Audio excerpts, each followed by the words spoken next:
Պարոն Մխիթարյան, խնդրում եմ ասեք, ինչ պետք է սպասել այսօրվա իշխանություններից այս քայլերից հետո, հա, նրանք արդեն իրենց ամեն ինչ ուղղել են արդեն եկեղեցու վրա, ինչ սպասել նրանցից։ Դե փորձում են հայկականության վերջին հենասյունը սասանեն եւ հաջողանան իրենց թուրք-ադրբեջանական տերերին, ամեն ինչ կարելի է իրենցից սպասել, բոլոր կարմիր գծերը անցել են այս մարտիկ եւ չզարմանաք, եթե տեսնեք Մայրաթորի տարածքում պայթող ռումբեր, հատուկ միջոցներ եւ այլն, էլի,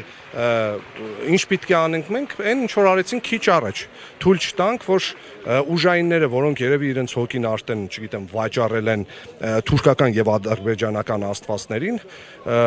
չգիտեմ, թույլ չտանք, որ կարողանան բղծեն հայկականության վերջին օրանը եւ պետք է, չգիտեմ, ատամներով է